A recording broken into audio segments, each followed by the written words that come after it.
just went to school. I was going to school in the fall, so we're doing all the admin on our own now, but that's fine. And hoping to grow and looking for more of that. So right now, one of the things that I've really found helpful, and most of my business comes from now, is my warm market sphere of influence, friends, and I won't say family because none of them are anywhere near here.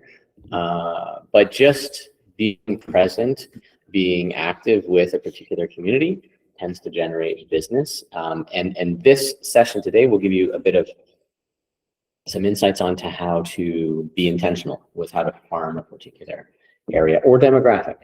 So, but what we're going to start out with is over the last week or so, what are the lead generation activities that you have done in the last week or so? What have you done, Dave? Put you on the spot. On the phone. On the phone. Yeah, just pick up the phone and start dialing. Yeah. Right? Okay. We're working on a couple of teams and trying to find out what some of their needs are, doing a needs analysis. Yeah. And that sort of thing, right? Trying to build a case. Why did you be Here. working with KWEx? Okay. Okay. How about you? Sent out postcards. Actually, sorry, just in case everyone else doesn't know you, just introduce yourself first and then go. Hi, I'm Razik. I'm throughout the page here. Attending these sessions the fourth time. I'm excited. So last week I sent a postcard. The first time I sent to Canada Post. Super excited. So now I'm trying to figure out my farming area. And also I sent a text messages to my contacts, which I never contacted for the last 4 years. So I could reply for them. One person coming back. And I also do networking in the community. Okay, very good. Yeah. And what was your first name? Keith. Yeah. Right. Keith Back. Beck. Have you been here a while? I've been with Ian Caroline for Yeah. Okay, I'm like. You guys never come to this office. Well, so in their defense, I was still working a full-time job, trying to get enough saved up, so I just quit that job That's awesome. maybe 8 weeks ago. Good. So that's why I was at the last one. There's going to start Okay. come around more, but That's great. That's great. So that's who I worked with. Ian and Caroline gave me my start. And so any lead generation activities you've been doing as well? So like Dave cold calling. This morning we sent out our team does these technical design lines, these magazines that we mail out to about 25 people. Okay. Writing those, and part of the jiu-jitsu gym, involved in the church. Yeah. What church? Maple View Community Yeah. Church. Okay. Yeah. So just trying to be, like you were saying, present there, just try to, because if I just cold call for 8 hours a day, I'm gonna pull my brains out. So It can be effective, but you got to mix it up with something else. Yeah. So I know we're not going for open houses. I haven't done that this week, but that's been helpful. that's been really helpful. Got a couple listing appointments out of those. Very good. Yeah, if I have a place or an open house for somebody, I'll take the whole day. So if I'm doing Saturday, I'll go knock the 400 doors around there. Yeah. And it's a good way to not just knock on their door and be like, hey, are you looking to sell? But if you're like, hey, I'm promoting an open house, and They see that you're actively promoting your listing and working for your sellers too. yeah, and for the sellers too, it's almost a selling feature as well too, because it's like, hey, we go above and beyond, right? That's right. Yeah. Very good. So I'm gonna do a brag on Keith. So I do cold calls. So I call agents who we've done a deal with. And I spoke to one yesterday or 2 days ago. You called me yesterday. Yeah, 2 days ago. And she raved about Keith. What a great agent. He was such a, he was on the mark and all this sort of stuff. Very good. To the point where she's looking at retiring. And I said, what are you doing with your database? And she's, well, thinking about Keith with that database. So, Wow. It's amazing. yeah, so he's doing some really great. Try to sell all ends of the deal. He said, I'm thinking of retiring, and Yeah, I went in for Yeah, why not? yeah. So, Yeah. Yeah, come on over. We'll help you manage your database. You can still get referral fees on everything. Yeah. Very good. Yeah, that's why I always get to be a good agent with other agents too, right? 'Cause although we're in competition with each other, it's a lot of my referrals have come from other agents who are either too busy or Yeah. Well, and we look at our confirmation of cooperation. It's cooperation, right? So, okay, so that's cool. I'm not going to write those down, but there's a space for here. Yeah. Okay, so we talk about. Go to the next slide there, Josie. Say it again. Oh, we missed. Yeah, Melanie, what have you done? Yeah, my apologies. Well, we went door knocking last week. That was my first time. Yeah. And I'm like, okay, I'm not talking this time. yeah, I'm like, I'm not doing this. I was too nerve-wracking, but I got some experience with it. So I think next time will be even better. And just keeping in contact with my contacts and Yeah. So you like brand new in the business. Yeah. You've got your list of people you know, and you've reached out to them. Yeah. Ham in real estate, basically, right? You've had that conversation, and then Yeah. door knocking. And they've sent me some people to, like keep Yeah. in contact with too. So That's awesome, Yeah. right? Already asking for referrals. Yeah. That's key. Cool. And asking for referrals is a great lead gen. Okay, so when we started out, we started with the power of one, validity and positioning, prospecting, marketing, leveraging your database, working with Mets. And today we are farming. So that's this particular pillar, which holds up. This is all like lead generation, these pillars, okay? So next slide. I'm going to just read this guy's quote, $18,000 for 45 minutes of door knocking. That's what Joshua Stern made in Salt Lake City. He closed 25 transactions his first year, now close to 80 a year. Had an out-of-state customer contact him looking for a home to buy in a desirable neighborhood. Him and another colleague from his office decided to go to the neighborhood and door knock a few hours. When homeowners opened their doors, he explained he had a family that was hoping to move into the neighborhood, believed this family would be an asset to the community, and did they know someone who was thinking of moving? It's actually a pretty simple script. Hey, I have a family that's hoping to move into your neighborhood. I think this family would be a great asset to your community. Do you happen to know of anyone who would consider moving, selling their home for the right price? I just made that up. Joshua also left a note with the same information at the homes where no one answered. That night, he got a call from a homeowner who was thinking of selling his home. He ended up with both sides for $18K commission and 45 minutes worth of work. Not bad. So what I love about that is it's probably a little bit of preparation, right? It actually has a family. So you got to find the family who's actually looking, because when you go door knocking and you have a legitimate reason to introduce yourself to these people and you have a message to share with them, it's an easier conversation. When you go in and it's like, hey, do you want to sell your house? Like he said, it's tricky. But if you go in with a conversation like, hey, I have an open house I'm promoting, feel free to pop by. I have a buyer, a family, and this is the neighborhood they're looking for. It's a lot easier. Okay, so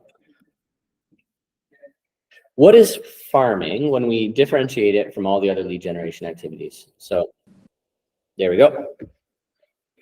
Farming. So the word evokes thoughts and mental images of land, crops, animals, barns, vegetables, gardens. Maybe not for me, but old McDonald's even. So we think about farming and real estate in many ways. The agricultural analogy works really well. Market segment, narrow market, and a niche. So you can farm in any of these particular areas. So when I think about farming, I think of a few different things. You like this one, Keith, just thinking of that one on the way in. A farming area, you become very well known. And there's a quote in the Bible, I know my sheep and they know me. Very much a paraphrase, but it's like they know who you are and you know who they are, right? There's a love, a like, a trust, there's some sort of like, yeah, that's our agent, that's the neighborhood agent or whatever it might be. So don't think for a moment that farming as lead generation technique is old-fashioned, simplistic, or low-tech. Farming in real estate can involve sophisticated analysis of the market segmentation. For instance, if you're farming an area, there's zero turnover, nobody ever leaves that neighborhood, not gonna work very well. If you can farm an area that has a lot of turnover, you know, it's great. Same thing, farming an area with really low price point, might have lots of turnover, you're gonna work twice as hard for half the commission. Can I ask you a question? Sure. So if there are like high turnover, then there are competition is like the street. There are like 2-3 houses are like for the sale. There's often more competition, yeah, there's more agents in the area. And if there's, the other thing is there's a little less loyalty likely as well. People have come into the area more. Okay. You know, other out-of-town agents perhaps have brought them in. There's a variety of different agents who place them there and then abandon them likely. So, you know, it's your high turnover areas are usually your first-time home buyers, your townhouses, things like that. Yes. So marketing and advertising professionals have helped us fine-tune our understanding of how that target specific population, how to target them based on shared characteristics, interests, and values. The populations can be called farms, market segments, narrow markets, even niches. So unique niche, you know, specific definable area or a group of people that you want to target for your lead generation activities. So you might say, Barb Best is a great example in the Advantage office, and she has an area in the beaches. When she first got started, it was a brand new development, and she decided, I'm going to farm this area. Just door knocked, marketed this very small segment, and has done extremely. Oh my gosh, can't talk right now. I'm sure it's nothing urgent. I think that would be the 50th phone call this week. So what Barb would have done is targeted a demographic, or not a demographic, but an area, physical area of higher valued, more affluent homes in a very specific community. But you could say, I'm going to target a niche, which is people who love camping. Jiu-jitsu, sure. Right? Now, it's a small niche, right? So you probably have to do more than one, like more than just that. But yeah, you could target a niche. You could say, you know, campers or you know, people who are into scouting or hunting. Red magazine, real estate. Fishing, yeah, there's a real estate, one of the, I can't, REM, whatever it is, real estate magazine. They had an article on this guy, and he loved hunting, and he would just look for opportunities to go hunting with people, different people, and he would kind of advertise, not real estate, but to go hunting. He would just have fun. And he would do like a dozen deals a year, just being social with other hunters. Yeah, that was it. So it's kind of interesting, like you can really do fairly well. You know, I think the message here is to find your niche or find your area that you really enjoy. So you have to ask yourself some questions about your farm, and this will kind of help a little bit. So where do they live? Right? Where are they? Who are they? So are they older, male, female? You know, maybe, and this is for moms and stuff like those baby groups, mom and pops groups. Those are great. What's their occupation? Maybe you want to focus on firefighters. Have tons of time to look at properties because they work 24-hour shifts and they make a pretty good income, right? Race, nationality. So it's very common, especially as people are newer to a community, they've recently emigrated or immigrated, to want to work with someone from their own culture, right? So if, you know, I want to work mainly with, you know, I don't want to guess. I was going to say Indian, but you're not necessarily Indian. Half Indian. Okay.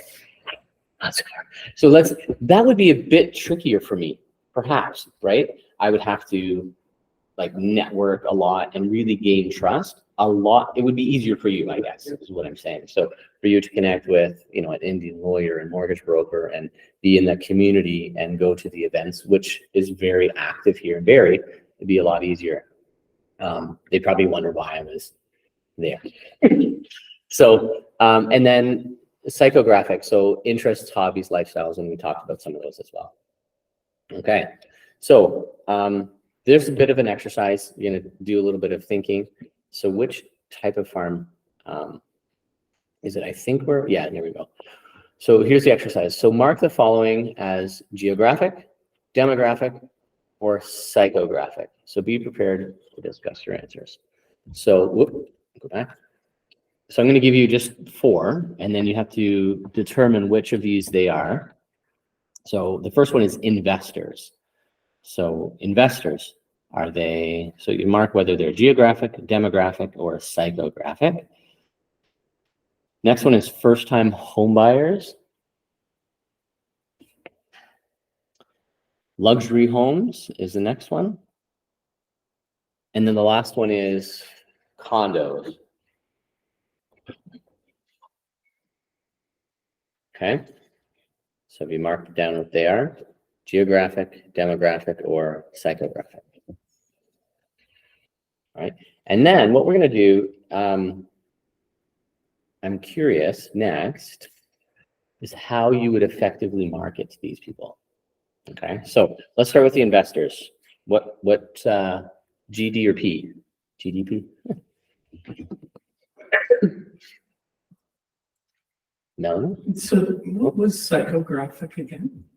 If we go back to the previous slide, psychographic is interests, hobbies, lifestyles, values, property preference, like investment properties or condos.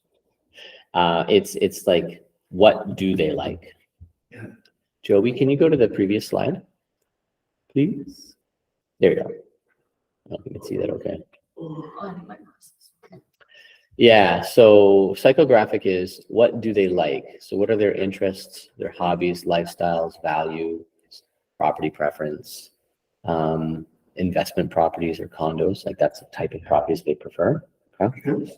Demographic is who they are. So it's like age, race, gender, income, occupation. And what are they? So geographic, where are they? So that's like country, state, like where are they looking? Okay. Okay, so back to the next slide. So, okay, so for investors, what would they be? G, D, or P? P, yeah. First-time home buyers?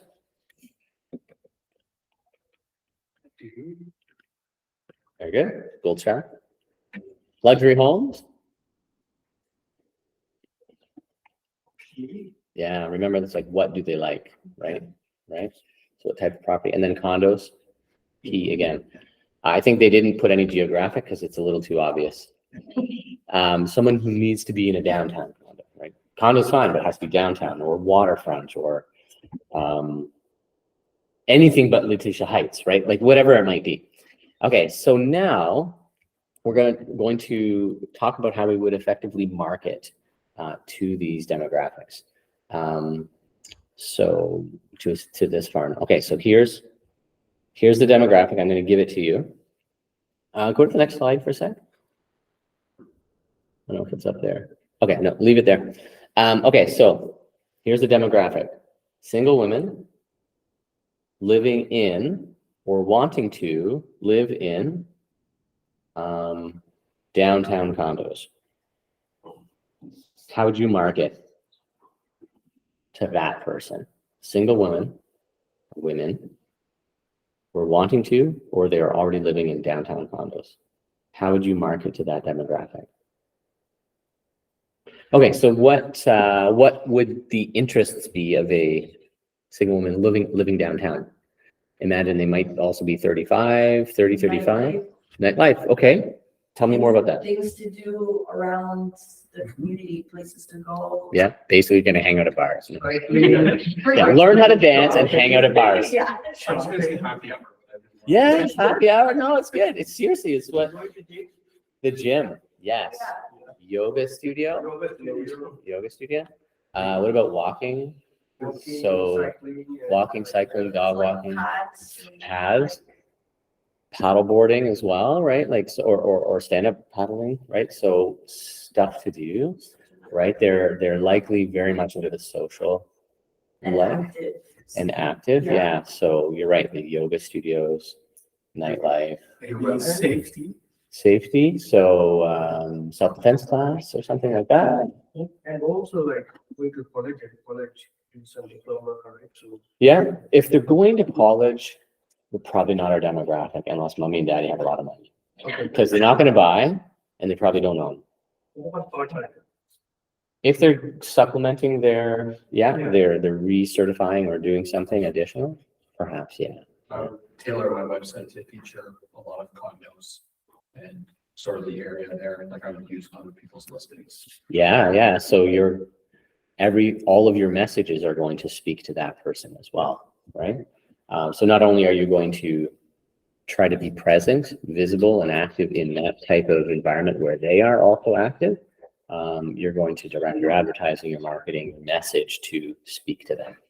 Very good. Okay. Or you might say, if your name is Melanie, neither of us, you might say, market yourself as the condo chick. Yeah.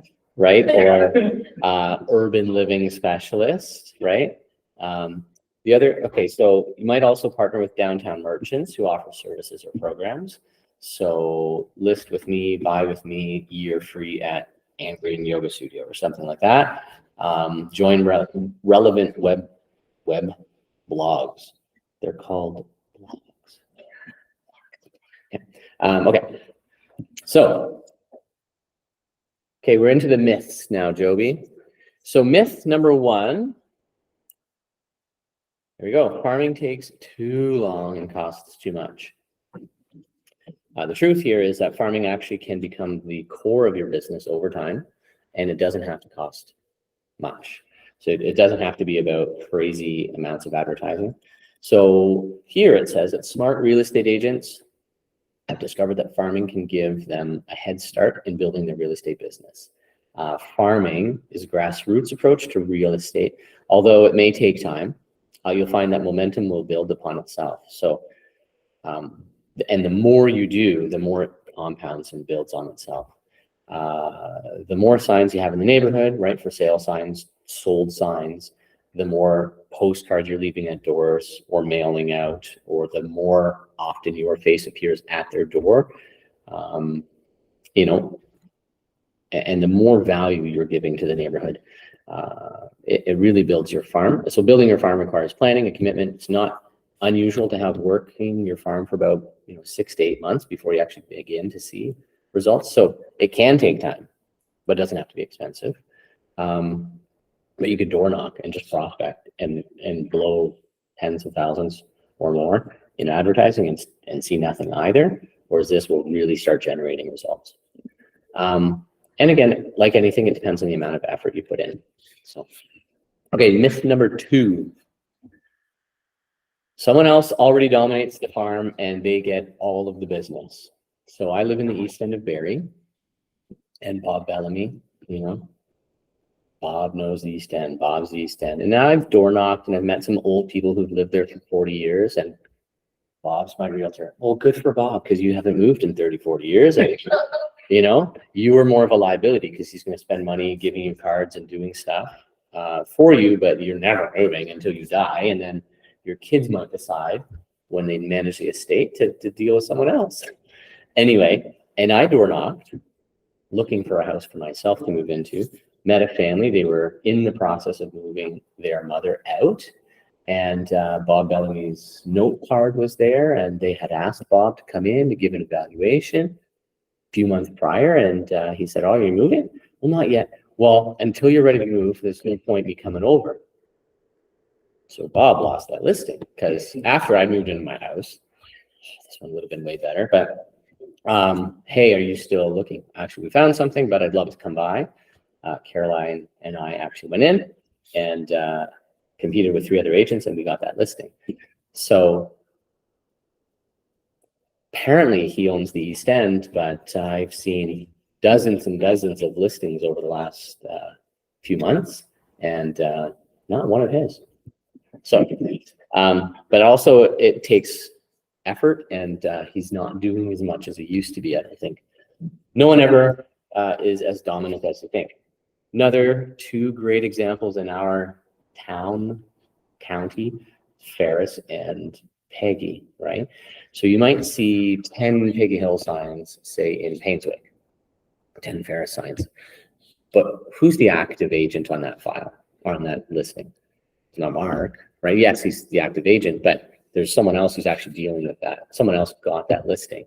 And so if you boil it down to that, that person is not got a handhold in that neighborhood, right?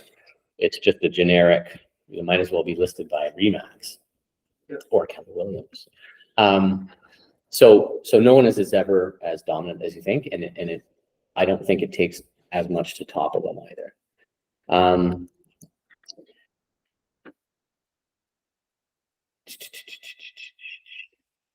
So because agents hastily conclude that someone else dominates the area, because they publicly claim to be an expert or a specialist, right? The Village Hills expert or Bob Bellamy East End expert. They have lots of signs and advertisements. They suggest they own the farm. How do you really know what they dominate? So how many listings and buyers are they actually getting from the area?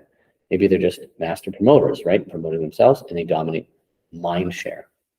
The truth is that one agent rarely has more than 25 or 30% of the market in a geographic farm. So there's plenty of room for a piece of the remaining 70, 75%. And there's always business available for professional to market and prospect in geographic farm. So don't be shy. You just have to, you have just as much right as they do.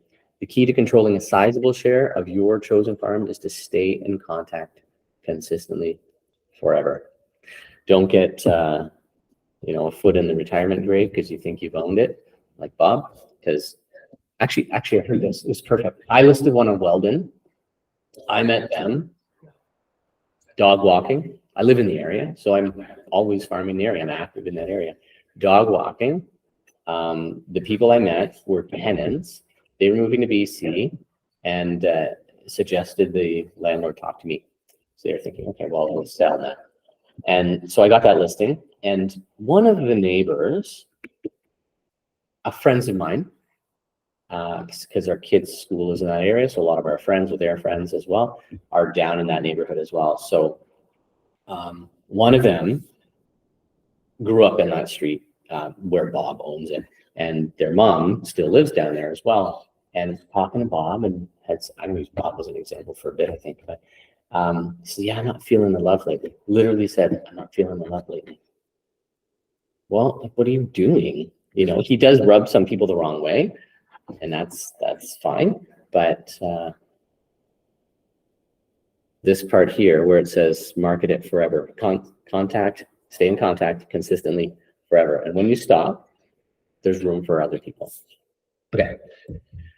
Myth number 3, a farm limits you to that area or specialty. So if you specialize in investments, Ian, for instance, is an investment specialist, right?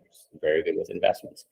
And, but he doesn't only do investments, right? People, as investors also need to move their own homes, right? That kind of thing happens. So a farm does not have to be your only source of business. It's just one of them, right? With diversification, you think of that in investments, right? With your stocks or whatever it might be, and diversify your marketing. We talk about the GPS or the 1-3-5, 1 goal, 3 priorities, and 5 strategies. Well, farming could be one of those priorities. Okay. So myth number 4, farming is all about mailers and mass marketing. Not true. It's done well, synergistically. So it's funny, the words here are different. I looked at that and then I started reading this. Farming done well is the synergistic application of both marketing and prospecting approaches. So you remember before when they talked about prospecting based, marketing enhanced, right? So that's where, you've got mailers that go out, or you've got signs in the area, you've got advertising in a booklet or whatever is going out, and you're prospecting. So you're prospecting and they recognize you more because they see you around. Right? If I'd knocked your neighborhood, you're like, hey, I see your advertising everywhere. I'm like, that's right, baby. So, so it needs to be done in synergy. So Sean Provenche, who does Flipspace and ran a very successful team, they were very heavy on the prospecting. They were all the way over here. Cold calling was their mantra. They did it regularly, consistently, and was very proud to run a very lean business, meaning they didn't spend a lot of money. And then later on, after COVID, home phones, old people, they're not moving. That's who they were prospecting to because they were cold calling. And then what they realized is they were not marketing themselves. Every time they got, signs on the lawn or whatever, they weren't marketing. They weren't looking for new buyers all the time. They weren't advertising anywhere. So they were prospecting and they weren't enhanced with marketing. And so business took a bit of a turn because this was their sole source or main source, like significantly main source of business. So make sure you're doing both and that what you're doing on the marketing side is very complementary to the prospecting. Okay, myth number 5. You can stop and start your farming efforts as needed. This is like the roller coaster ride of real estate and any kind of sales is, you farm and market and prospect, and then you get busy, and then you deal with that business and you stop doing what generated the business, right? So once you stop it, it stops. And we'll bring it back to a natural farm analogy. So my parents have cattle, they have pasture and some other stuff. And with the cows, it's like there's enough pasture and they have a little section and they have to move them every day to a new greener pasture, right? And then they also have to manage the pasture so that the extra pasture so that they can bale some so that in the winter when they can't be grazing, through the snow, they have food to feed them, right? But if they're like, I don't want to do this part, right? I don't want to do that part. Like either they starve in the winter or they end up with a patch that's just like eaten down to the roots and they can't get to the other part. So it's something that needs to be done consistently. Or you imagine any field, if you drive through kind of farm areas, you'll see a like nice field and then you see some others where it's like weeds are everywhere, right? It takes diligence to keep. The weeds are those other agents that are popping up because you're being lazy. Think of it that way. So just, seriously, they'll come in. It's like you drive down your neighborhood. It's like, who are you? I'm not down. No. So you must pursue your farm consistently and persistently. So always, it doesn't mean you have to be a crazy person, but just being consistent. So if it's a newsletter that's meant to go out on the 1st, get it out on the 1st. If it's, I'm going to door knock this whole area and say hi every quarter, do it, right? Put it in your calendar and make sure it happens. Any questions, comments on these? I think we're supposed to kind of go through that fairly quickly. Okay, we're going to work on selecting your farm. And thank you. So again, the niche categories, geographic, demographic, and psychographic. Just remember GDP. They can overlap, right? They blur, and in constructive ways, right? So if you choose to develop a presence in a geographic farm, a master plan subdivision, let's say, let's say you can do it by school district as well. So my kids go to Steele Street. When I want to market to that area, I just pick the map. So I know that the people I'm meeting have kids that are in my kid's school, and then I have a greater chance of seeing them outside, and maybe there's some play dates and there's other fun things that just are easy. Actually makes me a better parent as well as making it like it's like, oh, let's do a play date. Like that's great. So connecting, good opportunities for my kids to have better friends and longer lasting friendships. And then I've made way more friends just because my kids are making friends. So it's been really fun. And they all know that I'm in real estate. So when they have a real estate question, they call me or message me on Facebook. The first time that happened was someone teaches at the school, and I knew them just as we moved to the area. We went to a park, said hi, got their number. Like, oh, it'd be great to catch up. Our sons are playing together regularly, and hey, we're going to be doing like a world tour, and we're wondering about what to do with our house while we're away. should rent it out, whatever. And it's like, don't rent it out. But anyway, if you want to guarantee that you can move back when you're done traveling, don't rent it out. So anyway, it was just cool. I thought that they reached out to me when they had a real estate question. So, okay, so define the target market that you want to do. Define your farm. Ask yourself different questions like, what's their median age? What's a typical family size? Average educational background of the homeowners, for example. Layer on top of that, like psychographic characteristics, like, are they prospective homeowners or first-time homeowners? Do they enjoy hiking or biking? Supporting local sports teams, right? So are they active? Are they Baycats fans? Joe Stump is a real estate trainer. I don't know if you've ever heard of him. One of my business coaches in the past talked about him, and he would have gone to the Detroit Tigers games. He's big down in that area, and he was in real estate, and he would print off like cheap, like thousands of business cards, and every time the Tigers hit a home run, he'd reach into this grocery bag of business cards, and I'm like, yeah, awesome. Anyway, I don't even know where I was going. Well, local sports teams, yeah, that's what it was. So like you could be that guy at the Baycats or not. A little tacky. Okay, so when you're selecting your farm, what are your goals? What's your budget, right? How much are you going to invest? And if your budget's extremely low, maybe you're printing business cards, or maybe it's a 4x6. I know two-sided, you could get something like this. I'm just gonna see if I have any. For like 20 cents. You could do small runs at a local printer. You need to contact, actually you guys use them, I think. Northern Printworks. Just switched over to them 5 months ago, I think. Northern Printworks? Okay. We were using Quality Printworks for a while. Okay, you switched back to them then. Okay. So if it's 20, you get 100 done, which is 100 doors. It's going to cost you 20 plus HST, just not bad. So if you've got $100, you could print like 500 postcards. It's pretty. Pardon? 500 for about $100. Well, 113. Which plus design, unless you design it yourself, which is easy enough with Command Designs. So whatever your budget is, you can figure out something. Size, so that might be determined by how much time you have too. Like, how big is this area? Location. Are you going tight, big? Are you going just your neighborhood?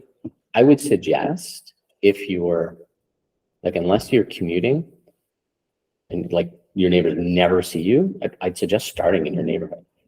Like, build a farm in your neighborhood. People already know you, they see you, especially if you keep your front yard kind of reasonably nice. Like, oh my gosh, you're the realtor, like, with the grass up to here. Tell me you're too busy working too. That's right. And too busy. Yeah, put up a sign in the front. Yeah. Yeah. Sorry, I haven't cut the grass. Too busy selling other people's houses. Yeah. So the other thing to consider is, what are your goals? Okay, so if we go back, do we want market share, right? The percentage of listings you get in the farm compared to other agents. Gross closed income, GCI. So do you want, is the goal more about the income, number of closed transactions? Number two, your budget. So we kind of talked about that a bit. And then the size of your farm. So one benefit of geographic farming is that you have option to start small and then move it, right? So, and I said, you start with just your neighborhood, and maybe that's 5-6 blocks, right? Maybe it's 400 or 500 homes. So for $100 at the postcard, you could door knock it every month. And if you do get a listing in the area, right, then you've got something else to market. And then there's visibility, and people's, oh, right, yeah. And they're asking you how it did or how it's doing. And you've got an open house, so they come in, right? The neighbors are seeing you all the time. That's kind of really exciting. And they see you out and about, walking the dog or whatever it might be. And then if you want to start growing it, then you just keep expanding it out. Okay. It's also Like it's easier when you're in a geographic farm, because it's defined. You have a map. It's so clear. And then if you're going to be doing mail outs, you may want to look at the Canada Post mail routes. So they have very defined mail routes that, okay, so this is, so whatever the SP001, for instance, it's going to be these streets and it's going to just deliver there. So you could build your farm around specific mail routes so that while you're door knocking or you're cold calling in an area, right, you're prospecting, then you want to start marketing and sending something out using Canada Post, then Canada Post will go to those defined streets, opposed to saying, okay, well, I'm door knocking this area, but the mail routes come, you know, so if you're door knocking like here, for instance, Yeah. and the mail routes go like this, like, you know, say out of your area, then it's hard to supplement your door knocking with the marketing. So you could build your farm directly around the Canada Post mail routes as well. It can be helpful. You know, digitally farm as well, too. Yeah, There are companies that'll run like YouTube, Facebook ads specifically for neighborhoods. that's right. That's right. Yeah. It's a little trickier, perhaps a bit more expensive. Yeah. More expensive because to target it that way is a lot more work, I guess. Yeah. So the location of farm. So what's the accessibility for you? For instance, if it's condos, downtown condos, it's hard to door knock condos. You can't get in, you know, and I think you'd probably get kicked out if you started door knocking. You could try to get on a board. You know, you could get advertising in the elevator, perhaps, right? If it gets past the board, you can put an ad in a newspaper, which would get there. You can do the targeted mail drops, right, through Canada Post. That would definitely get there, and you can do that regularly. Anyway, and then consider existing area boundaries. For example, consider the geographic boundaries of a large master plan community. So, you know, is it lakes or rivers? Like what's bordering the farm? So if you've got, I'm just trying to think of like Little Lake up there where the highway is right there. Well, maybe you'll go up to the highway. Like there's no sense going to the other side if, you know, just stay in a chunk, right? Pick some main streets or something and say, I'm going to do this block. Okay. And then the other thing is consider the types of homes in the area. So is it a starter home neighborhood? Are they urban condo units? Is it upper tier luxury homes? They may also be more challenging to get to the front door, right? They might be gated. They might have, you know, a guy with a gun at the front. Not too often in our area. What's the last one? And so with the types of homes, often those first-time homes turn over more. They're either owned by investors or first-time buyers who then outgrow them and move up to something bigger, or you know they've just survived in this townhouse, raised the kids have moved out, and now they're downsizing to a bungalow or something like that. So average priced for your town, you know, if you're looking at homes that will actually sell once you get the listing, average priced is easier. And you think of how Walmart's success. Walmart caters to us and everyone else like us, and they've done extremely well. Whereas focusing on only affluent, it would be trickier. So working the mass demographic, right, of the average Joe is a little easier. If you are average, generally, like just a normal person, it's easier to talk to them as well.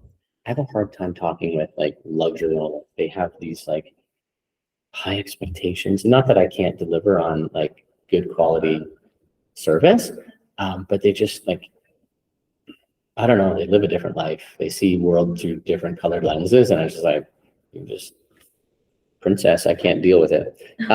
So, but if you can, like, do that, deal with that market. Okay, so then the next one is Mets and habit Mets.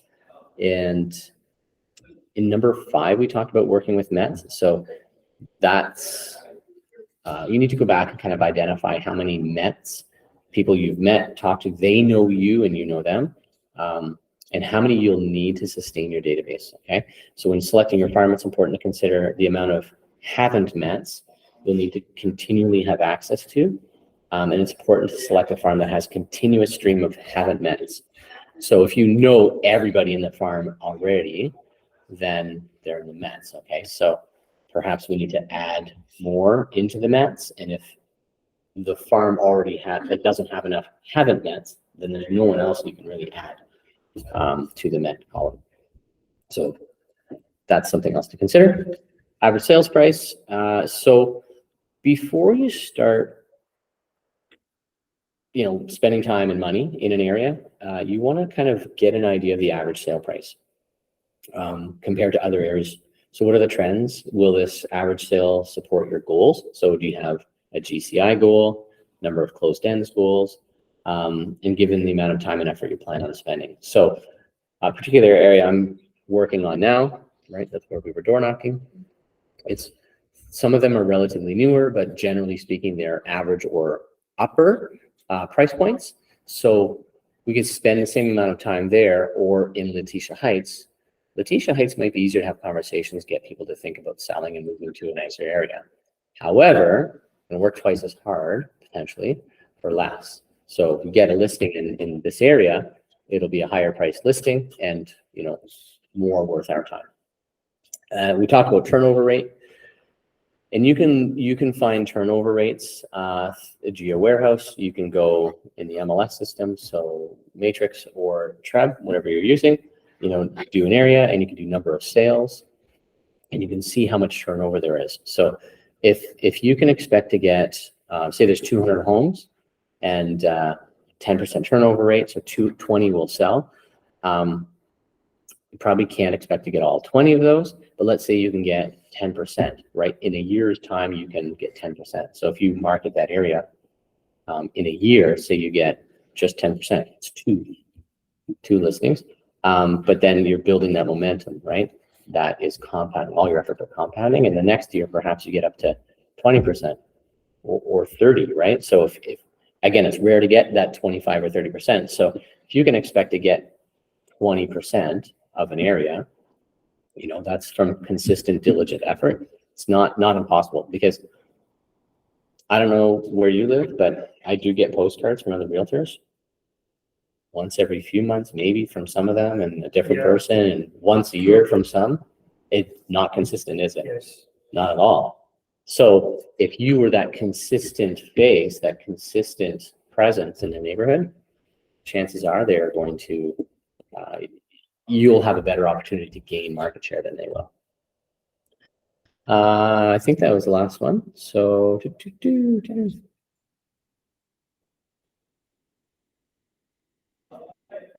right, okay. These are stats from National Association of Realtors, which is US, but tends to be fairly congruent with what Canada does. So the chart shows how long people have lived in a previous home. So the median is actually 12 years, if you can see that at the bottom. But generally speaking, we've got like 4 to 5 years. Like people move kind of like when their house renews or the mortgage renews. Less than a year, 2%, it's fairly rare, right? 2 to 3 years, fairly rare. So if you're in a brand new neighborhood, they've just been built, you might want to wait the 3-year mark and start building that relationship for the 4 to 5.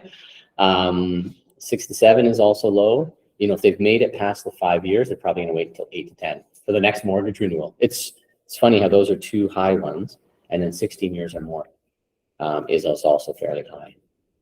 So if you're looking at a neighborhood, using the MLS, track pass holds and all that kind of stuff, you want to confirm the average age of the owners in the neighborhood. So how long have they lived in the neighborhood? How long ago did most of them, like how long ago did they buy their house? And when you're talking to them at the front door, regardless of how long they've lived there, this is an important question to ask. Like, when do you plan? Like, do you have any plans? I like, this one came from Bold. Diana Kokoska had it when she was door knocking. But so if you, like, this is a great neighborhood. I don't know why anyone would ever leave, but if you would, like, if you ever moved, where do you think you might go? Right? It's a great area. I could see why you love living here. If you ever did leave, where do you think you might go? Or if you ever decided to change the style of your home, what kind of home do you think you would consider? It gets them thinking and gets them to give you some sort of answer. And, when do you think that might be? Right? Oh, well, not till Joe retires and Joe's 25. Like, okay, fine. But if Joe's 55, it's a different conversation, right? So, oh, my husband's retiring in a couple of years and probably sometime after that, or the kids are just about done high school and when they move out for college, or they're just about done college and when they get their own place. So I'm like, they're 25, so another 10 years. But asking this question to figure out how long, because you want to increase the number of Mets, people who know you. You want to put them in your database, but you don't want a ton of people in there who are never going to move. Because if they're in there, it's our responsibility to keep in touch with them. If they're like, I'm not moving for 10 years, it's like, great. If you ever need anything, here's my info. I'm a local expert. I know the area really well. Blah, blah, blah. Give me a call. We'll be in touch. I'll probably see you again in a few months, doing this again. And you'll see some nice stuff mailed out or in the local magazine that we put out. But I'm not putting them in the database because they're not likely doing anything. At least not for a bit. Other market conditions. So number 8, I think that should come up. So days on market. Trying to think of the area that might be tricky to sell.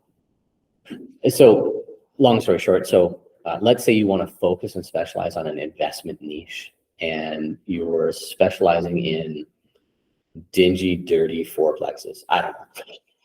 They may take a little longer to sell. So when you look at your farm, your demographic, the type of homes, the area, the price point, whatever, how long are they on the market? I mean, I'd love to I just have a almost firm sale. I mean, it's conditional, did an inspection this morning on a townhouse. We listed on Wednesday or Thursday last week. Sold conditional, like, so easy, right? And another one in Aurelia, actually slightly higher price point, and we're taking it off the market, right? So know the market, know what price point is going to cause it to sell, what type of home, and you may want to define your farm based on something that sells a little quicker too, right? If you're going to focus on the lakefront, maybe be on the market a while because there's not a lot of people who have $20 million. And then competition. And again, defining who has market share, who has mind share. You're not in the next little while get away from the Peggy Hill, Ferris, maybe Woolsey, some of the bigger names out there. And that's fine. So if you see billboards, I don't know if they get business from billboards, they get some recognition. So when they go in the door, they get some recognition, but I doubt they call because of the billboard. I think that billboard is there to make us scared. That's it. It's like an intimidating, it's there to intimidate their competition. That's it. It's the only reason. Because nobody's calling. It's like driving by, what's that phone number on it? Right? Like nobody's doing that. Yeah, no, they're just trying to intimidate us. So don't let them fool you. However, think of who the competition is in a particular area. And I love sharing this story, and I think it was in the MREA book. They did an experiment. Okay, so they made up a fake realtor, a really crappy flyer to send out to the neighborhood, and they did it once a week for 8 weeks. And then at the end of the 8 weeks, they polled the neighborhood and say, hey, who's the top agent in this area? Fake agent, top agent, fake agent. This is my favorite story. I'm like, are you kidding me?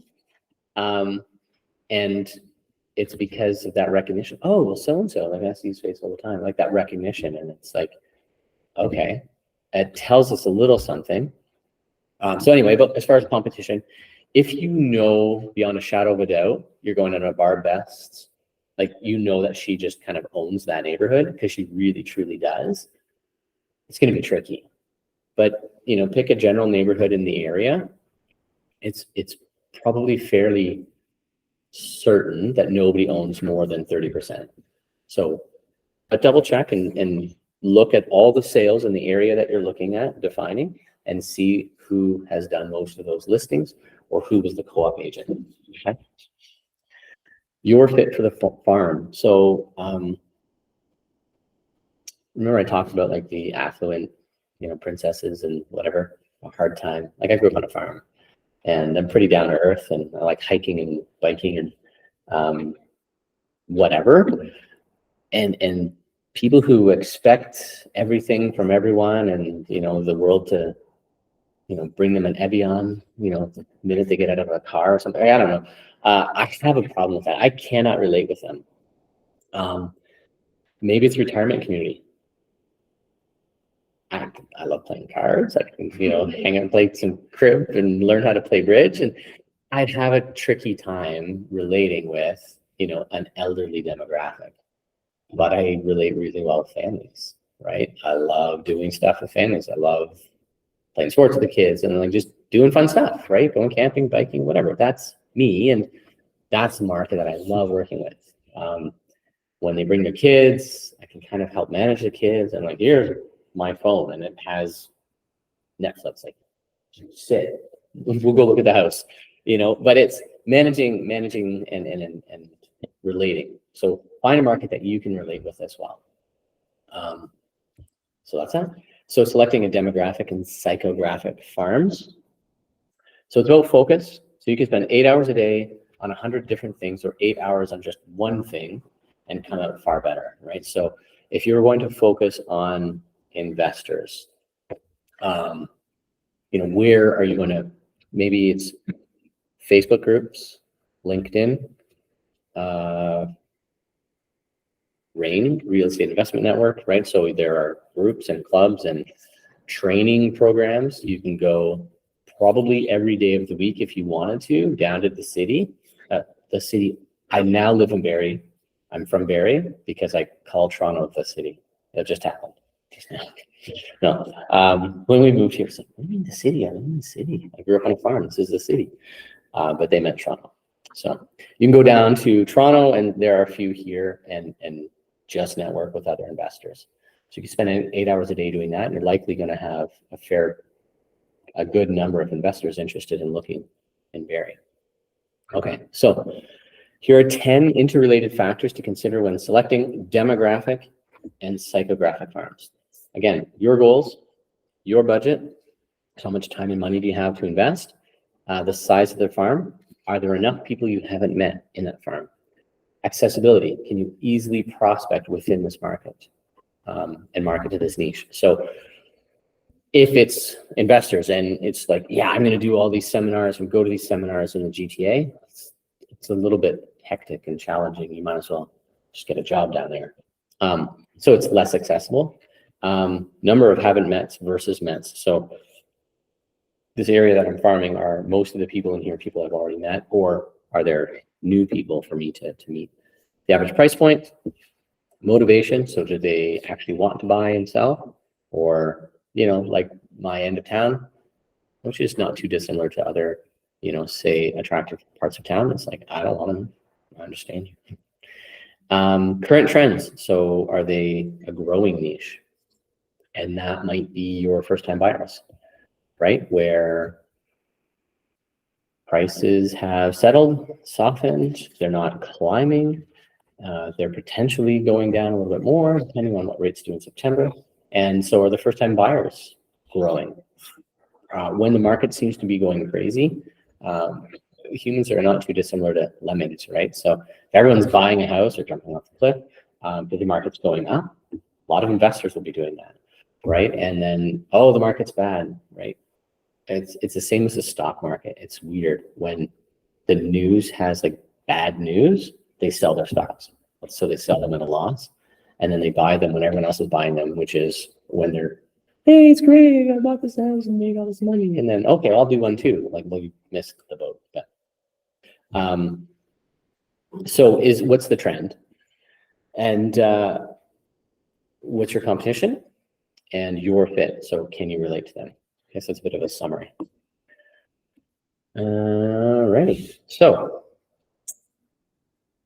let's look at, I don't know if, yep, it's got it here, okay.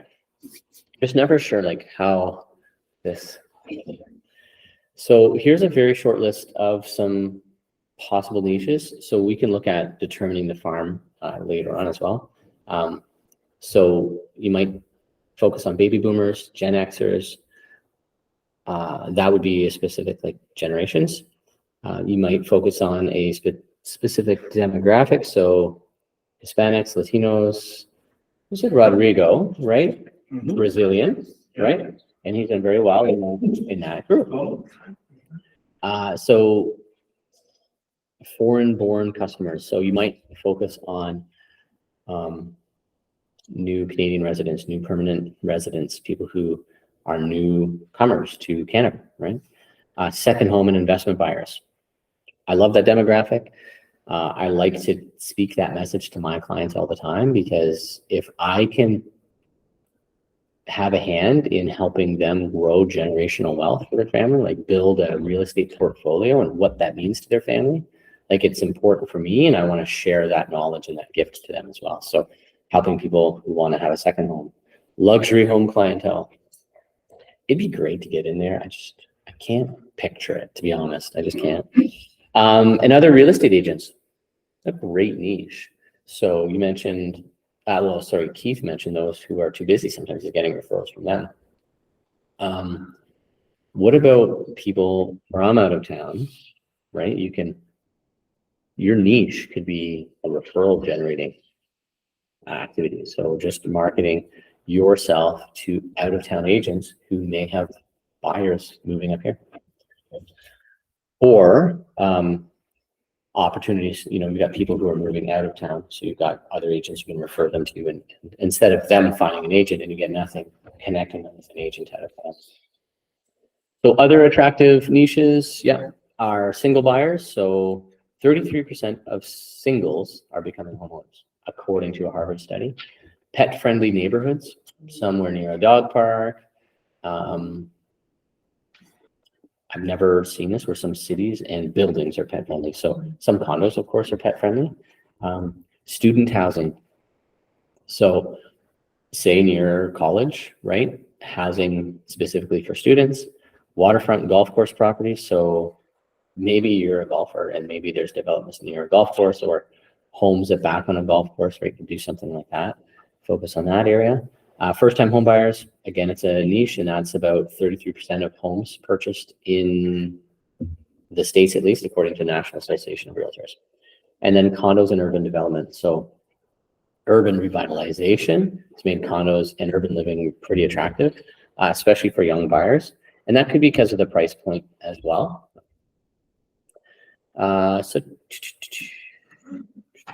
Okay, so here we are, Gen Xer, boomer or Gen Xer. So we're going to give you a bit of time to read the chart. I don't know if you can read that chart. And then I'm going to ask you for kind of an aha. So if you need to move up closer to read that, please do so. And then I'm going to ask you a couple kind of thoughts, what your thoughts are. Can you read it?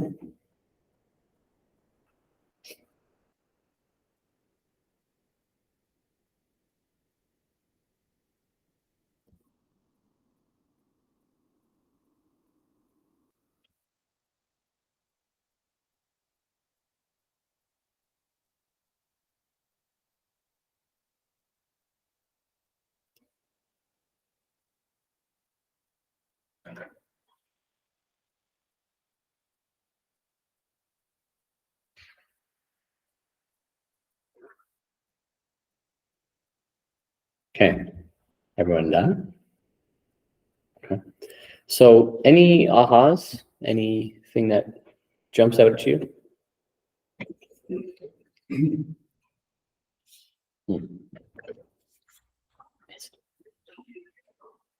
Okay.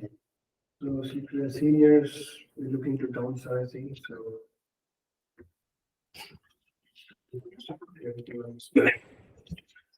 Condos, townhouses. A niche- Bungalows. a neat team at the brokerage. I won't name who it is, but they've got two people on the team in particular. So one is dealing with single family homes and the other is dealing with condos. So where seniors are looking to sell their home, they connect up with the other agent for a condo. Yeah. Where someone's in the younger demographic in a condo wanting to buy their first home, they refer them to the partner and the agent. Yeah, they work So I think together they've in done concert, that. Yeah, actually. Yeah. Yeah. a really neat way they've grouped. Yeah. Well, then it's know your niche, your specialty, your focus, what you really like doing, what you know you're very good at. And that was exactly what happened there. I don't want to deal with these other ones. I don't want to, and built the infrastructure for that side of it, the single family home. And so then when someone became kind of available, that opportunity opened up, they partnered and it worked out well. Yeah. So it's working out well for both of them. Exactly. Because the other person, I think, needed help with the team. So if you look at each demographic, we'll start with Melanie. It might be an easy question, but I know you're scared. No, sorry, which group would you say you relate with or you identify with? Millennials, Sure. obviously. Yeah. And what about you, Keith? I would actually say the Echo boomers. Okay. No, I am a millennial. I just typically find myself being the youngest person in the room, so I would say the younger end of the Echo boomers. Yeah. Okay. Yeah. So you're looking at like potentially moving up to a larger home at some point or a second home. Yeah. Okay. Yeah, hence the affordability in here, like a lot of investors. Yeah. Very good. I can't say it properly, and I don't want to say it properly. Razik. Razik. I have to The write it second down. one, Echo, especially focusing investors. Mhm.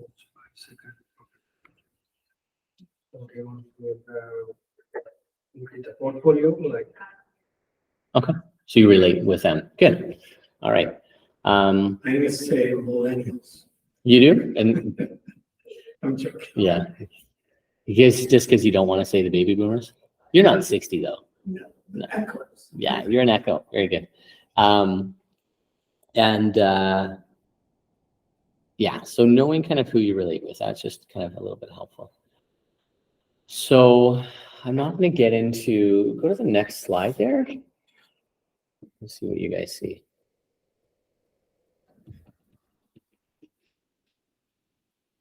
for seniors, I think there's a special. Joby, do you want to go to the next slide? Yeah, there's Actually, there were a few agents just focusing. yeah, a couple of them here.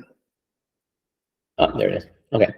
So with selecting our demographic there, with the NAR stats has like what portion of the buyer pool is what I see a pie chart here. Hispanics, it says, and again, this is, I think, more prominent in the States, right? Where they have much more Hispanic and Latino. But for them, it's 14%. Okay. Foreign born, so, of international clients, they prefer a suburban area. And home ownership is the number one priority. Brian Buffini, he talks in his book, The Immigrant Edge, and his podcast, The Good Life. For him and many others who come to America, Canada, the States, doesn't matter, like home ownership is massive. It's like once you get, it's like you've made it. You've got roots, you're assimilating, you're building some sort of security and stability. So it's extremely important for newer to Canada people. Next one there. Okay, so another distinct niche is the international buyers and sellers, meaning clients who are actually looking to buy properties or second homes and investments in other countries, or sellers who need assistance selling their international properties. Now, we're not. So if they own a property in Canada, but they live somewhere else, we can help them with that. If they want to buy something or sell something somewhere else outside of Canada, of course, or outside of Ontario, technically, we need to refer that out. So if you're interested in this niche, I would do more study specifically on that. Specific organizations, relocation programs. I would really kind of look into a bit more of that. Because you got to explain legal issues, maybe speak with an immigration lawyer, an international real estate lawyer. There's a whole bunch more than I think I would be able to possibly cover. Or no, I haven't ever had one person who was Canadian, working in like China or Japan, I can't remember, looking at buying. They've never owned a home, but they want to buy a home in Canada. And then the market went crazy and they never did it. But that would have been my only experience. Okay. So we got the second home, investor niche, luxury home clientele. You could skip that slide. And then other real estate agents. So getting referrals from other agents. So networking with them. Yeah, I think that's about where we are at. So this again it's just kind of reiterating some of the niches. But the second home and investment buyers, that's a huge opportunity. I think it's a huge opportunity. In a market where we find ourselves in now, it's tricky for a lot of buyers. It's tricky because the first-time buyer, they have their monthly budget. And with the interest rates and the price points, it's still very challenging. For the homeowner who is either selling and wanting to buy another home or two, right? Or they want to refinance, pull some cash out to buy a second home. That's perhaps a bit more palatable because they have equity to go into that other one. I've got a client right now, actually, we looked at a property and the seller was open to doing a VTB, which would be interesting because they could acquire that, like sell the, and it was their idea. I was like, you could refinance, put some down payment, do that, keep yours. And they're like, well, we could sell ours, buy this one, still no bank mortgage, and then you could use not all the proceeds to purchase, get the VTB or whatever you can, maximize that, and then go and purchase another property. They said, or two. I love the way you think, right? They're thinking for one for each of the kids, like a little townhouse. And I said, yeah, townhouses are going for like 600. They're like, okay, well, maybe not. Right. But why not, right? For a townhouse, 600, you need 120K down. If they sell their house for 8 or 9 and they put in 4, they've got 200 to put on each of those. They could do it. And kids aren't old enough to be out on their own, so they would still have rent coming in to cover those. But anyway, long story short is there's a huge opportunity in that second home and investor niche. And I think if you look back at the people who have either been past clients, or if you're new in their business, you just know they've been in their home for a number of years, and they've built up significant equity, mortgage pay down, market appreciation. There's equity there and they can access that. And, if it's just sitting there, it's really lazy money, but you can teach them on how to put that to work, put their equity to work. And a second property or a third property is a really lucrative way of doing it. Right now, when we've had a market pause, it's actually, in my opinion, a pretty decent time to start looking at investment properties. Perhaps not buying yet, maybe start doing your research and really keeping an eye on what's happening. So September announcement, what happens with interest rates? They go up. Yes, it'll be a little bit trickier, right, because of the financing, but that'll also put the market down perhaps as well. So traditionally, November, December is a slow time, softer time on prices as well. And on the heels of an interest rate hike, it might be a very good time to purchase a home, right? And then we'll start seeing interest rates decline over the next 2-3 years, which will float the value of that investment up. So it's a great conversation starter with people who are already homeowners. And a question to ask your home buyers, especially if they're selling and buying, like, have you ever considered when you sell this, not to take all your eggs, all your eggs in one basket? People get that. So have you ever considered not putting all of your eggs in one basket, just putting some of them into the home you're moving into, and then using some of the other eggs to purchase another home? So you have two homes growing with the market. So that's a seed you can plant with people who are moving. One of the other ones is, luxury home clientele. It's tricky. 81% of today's affluent are under 35 years old. Never would have considered that, but it's probably all those tech billionaires or something. And they plan apparently on buying a luxury home in the coming year.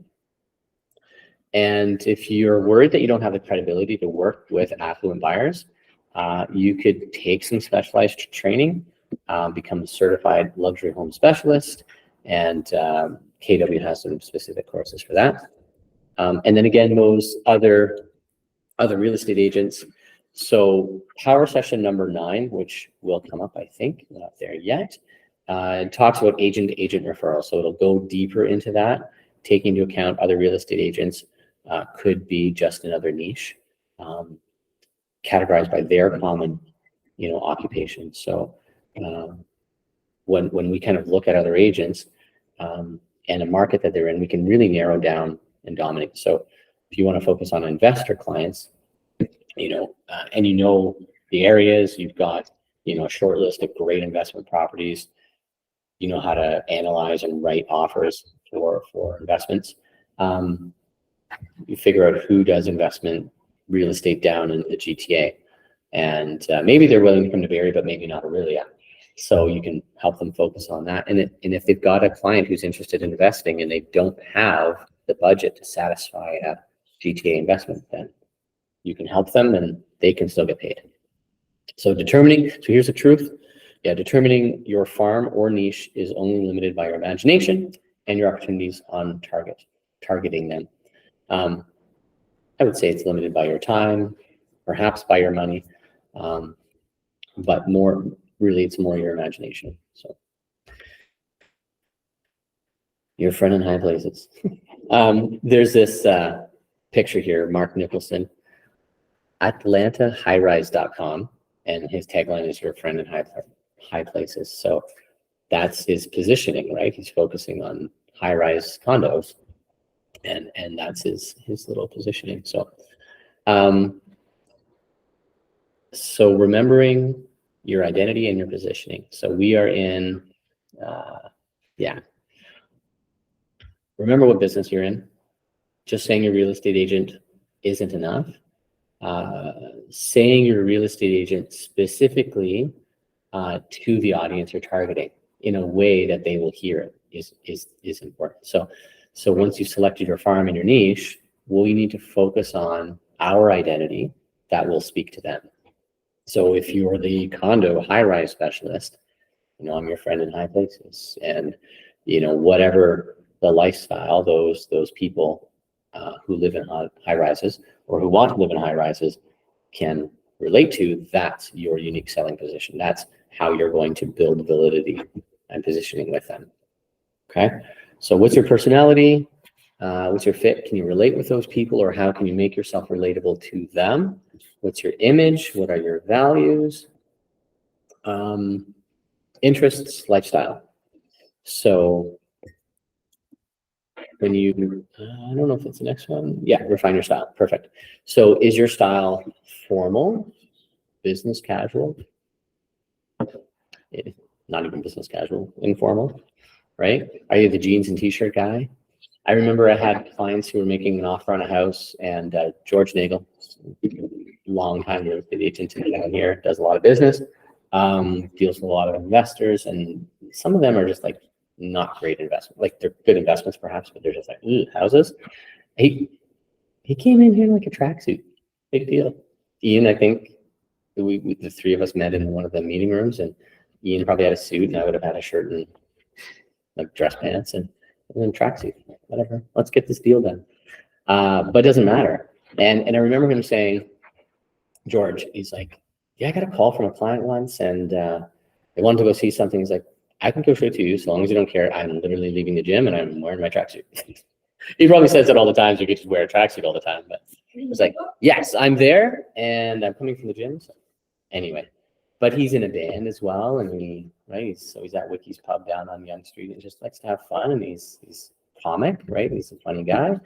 And so there's, are you business casual, informal, whatever, conservative, chic, flamboyant, bohemian, right? Do you have one of those mustaches and you just go to Bohemia? That's what I was thinking. Are you beating it? Like what's your style? And then what are your clients? So are they luxury, middle class, combination, or are they retirees, families, recent college grads? Are they conservative, chic, flamboyant, bohemian? So what's your style? What are your clients' style? I'm going to give you a few minutes to just brainstorm for yourself. So what is your style and what is your client style? So write that down, think about that, and then try to think about combining that into a bit of a message. So how you're unique and memorable. So think about maybe your background, your education, your hobbies, your appearance, and your personal connections. Okay. And then think of a message and how you could present yourself. And perhaps that'll help you think of what farm you can actually relate to better as well. Okay. So think of your style and think of your preferred client style or the style of those people in the farm.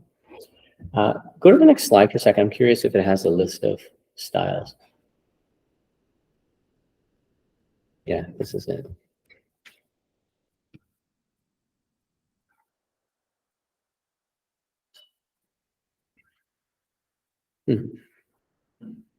Okay. I wish I had all of those things with your style. So, yeah, take a few minutes, just define your clients, define their style, if you don't have clients yet, define the style you'd like them to have. So remember, luxury, middle class, working class, retirees, families, recent grads, conservative, chic, flamboyant, bohemian, and younger, middle-aged, or older. So you think of those. Think of your own style, like who you are, what you are, and then try to kind of mesh those together with a bit of a message. So the question there is, how are you, describe how you are unique and memorable. So how would you, I don't know, sometimes like this, people define like their socks, for instance. I love their socks. It's all about their socks. I got these new socks and they're great fun socks. And wouldn't you like to see these socks at a show?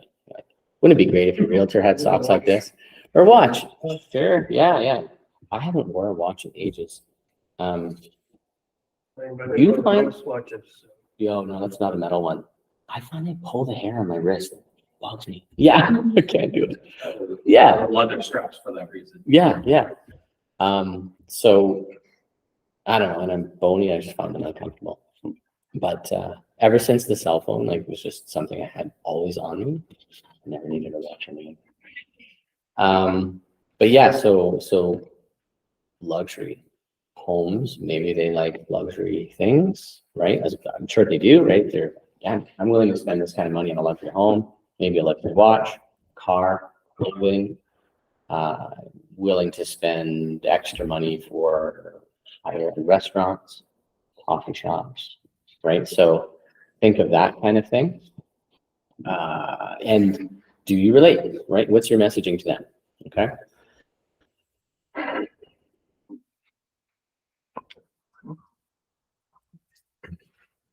Okay. So take 2 more minutes, and then if it's helpful, you can get in groups and work on it together. You can pick one, work together as a group, and get you to do a bit of hands-on here. So why don't we just do a group exercise? What's an easy demographic? Let's define the demographic as a group. Define a style. So let's pretend we are business casual. I think it's the easiest. So we're business casual, and are we conservative, chic, flamboyant, or bohemian? You're like, oh, chic. I like luxury. Luxury, okay, I like my heels. I like dressing up. okay. So like that would be flamboyant. I think so. Well, no, maybe Or chic. chic, Yeah, more chic, okay. So you're casual, but it's like, a little step up. yeah, so it's like, okay, they're not, well, these ones are $10 pants. They're from, I just happened to stumble across them in the Liquidation Nation. Anyway, so let's say, okay, it's khakis, that's your business casual, but they're not just khakis, they're maybe not even Gap, they're whatever khakis. Right, and then it's a belt, right? But it's like the white belt, the really nice buckle or whatever. Nothing, surely Gucci belt. Right, okay, but it's not like a suit. It's casual attire, but it's Yeah. like high-end casual. Okay, I got it. So let's now define our clients. Okay, so like other things too. If this is you, and this is, we're going to define our clients in a minute, but then also think about, okay, we're going to continue with this persona. Okay, so I mean, I got a haircut yesterday, so I can say like, decent haircut, your hair's done, like you, great hair for you. I You know? don't have one, so. Yeah, but you still got some, so there's others with less. So, you know, and then the shoes, right? Like you said, they'll be, in your case, they might be heels. In my case, they're probably not going to be whatever 2-year-old shoes these are. They'll be like, because I just don't care. I really don't. But again, It's the most important thing. genuine, absolutely. And again, like, what's my target market? I mentioned it earlier. Families, Families. Yeah. kids, Right, right? doorknob, like, I mean, all these the proper shirts, like, I don't know. Like, Depends on the weather. My goodness. Yeah. You know, you could be dressed well enough, like In Keith the said. spring and fall, I would typically wear something like this, or in the summer, I wear a golf shirt because it breathes a lot better, but it still has that collar. Yeah. You And wear then it in the all. winter time, it's my full parka and winter hat, and it's like, hey, I'm just out here doing it, so like most people are thrilled by that, so. Yeah, exactly. You're just like. Yeah, they're just, well, good for you, right? Yeah, Those as long as you're initiatives, not whatever. like, Yeah. shutting up, like, I used to be construction, so I wear my construction jacket, right? But if you show me pretty much a half decent winter jacket, that's not Yeah.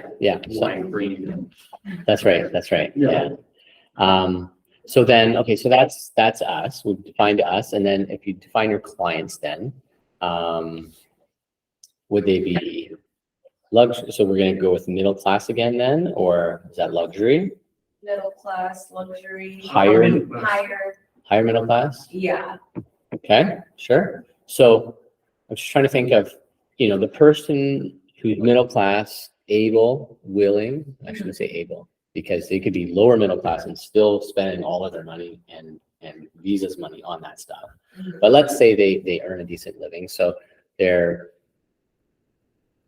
perhaps firefighters, teachers, they're marketing executives, those kind of, you know, a higher education type job.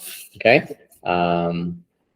Cool. And then they're probably families, probably not recent grads. They're not likely retirees, right? So there'd be families. And then they're conservative, chic, or flamboyant. So maybe they're chic again and dressed the same way. And then likely middle-aged, not younger, and they're not older, right? So that kind of person is probably there. So how do we differentiate ourselves? How do we become unique to that person? I mean, we're talking fairly superficially as far as like how we look right now. So let's talk about background. So what kind of background would someone like that relate to? You know, maybe family values. Trying to find people into the same university. Okay, yeah. If you're all alumni of U of T or something like that. Yeah. That would be perhaps trickier here because we don't live in a university town, but maybe Georgian alumni. I was thinking more for that upgrade. Yeah. So if you want to UWO, U of T. I guess if you're here and you're going to a university, it might be Lakehead, might be U of T, sure. But if you went to that one, then you could try and. Yeah. Right? Yeah. Okay, so that's some background, and then other things. So how are they socially conscious, that demographic, as far as, volunteering or supporting different causes and initiatives? Yeah. Right. Association or the hobbies. Okay. And then education, likely, so U of T or university education. So one thing you might, let's say you don't have a university degree though, but you want to relate with those people, they clearly value education. So what can you do to come up to their level, at least where they think you need to be? So, extra courses, extra designations perhaps would really help them relate. So like Ian has a FRI designation, which is a fairly high, like one of the highest levels of negotiating and ethics in real estate. So you can do, I'm a negotiation specialist, I'm a buyer specialist, I'm a senior resident, I'm a specialist. Like, relate to them in a way. Yeah. So like I have spent a lot of extra time on education. What are hobbies? So maybe it's the nightlife, maybe whatever their hobbies might be. So some of your social media marketing might be the hobbies, like that social stuff, and some of the things that are important to you. And it's whatever it might be book club, like something that's right, again, education, but also like talking about a great book that's been out. Appearance, we talked about the appearance, and then personal connections. So how are we connecting with these people personally? I'm going to take a minute and just kind of stop and focus on that, because I don't think it gets into it really. Keith, you'll appreciate this because you guys have a lot of this. But doing little things so that when you're database and you're connecting with them regularly, and you can eat this morning, but I think what happened with those cookies is the cookies took all the moisture from the marshmallow. For sure. Soggy by the time. Cookies are a little soggy, yeah, and the marshmallow is hard as a rock, right? But then the other ones we did at Christmas, these ones we did at the beginning of summer, like kind of camping season. And then, things like congratulations on your 2024, congratulations on your new home. I think I have happy anniversary cards as well. So we're actually doing happy birthday. And when I do happy birthday, sometimes I'll say happy and then write like home birthday, house birthday. Oh, like, it's been a year. Happy home like, birthday, yeah, like it's the anniversary of the day they bought it. So like just little things. This is literally just a note card. It's kind of like a summary on their produce. I get these, and these ones I had made. Those are 40 cents each. Recent good work, so I just don't think. But there's so many different things that when you have your database, you have your area, and then there are people who are engaging with you. Like I'm not going to give a mug to someone I door knocked and said, yeah, someday maybe I would. So like if someone's like referred me business or they've done business, they're a past client, we're going to keep in touch with some more tangible, substantial items of value. And I'll be like that figure out anything else to show you. We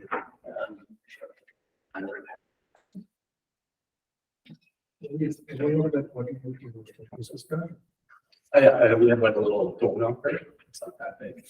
So, like he was saying there, I started door knocking without a purpose, and it was pretty terrible when I first started. And so then I started door knocking with a purpose.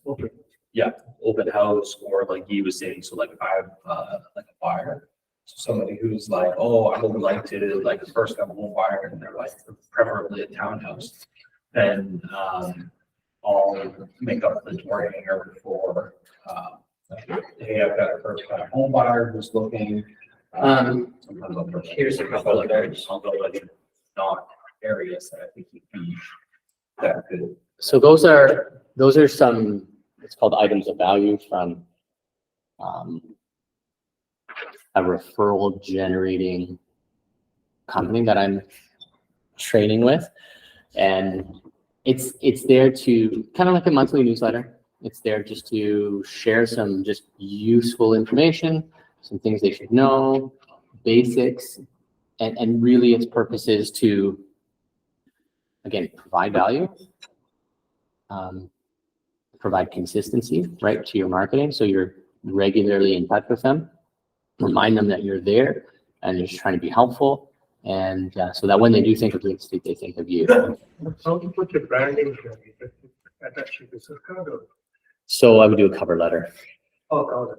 Do a cover letter with that one, yeah. Or what I do, and like that was full, and that with the cover letter goes out. I have extras, and I'm sending them out. Like maybe something more like this one. I'll just fold it in half again and update business card. So, hey, you thought you might find this helpful. Yeah. Okay. So then you might hand this out to people who you're not, like, for your e-contact, right? So you have like an estate planner that you partner with, and then you pass business back. Yeah, to yeah. those people. Yeah, yeah. Words that sell.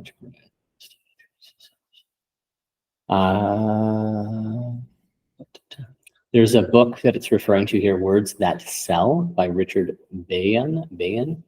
A list of attributes to sell yourself. But here's just a few: willing, accurate, aggressive, articulate, dedicated, energetic, experienced, hardworking, highly motivated, innovative, multi-talented, organized, honest, patient, prepared, qualified, resourceful, skilled, polished, successful, tenacious, and versatile.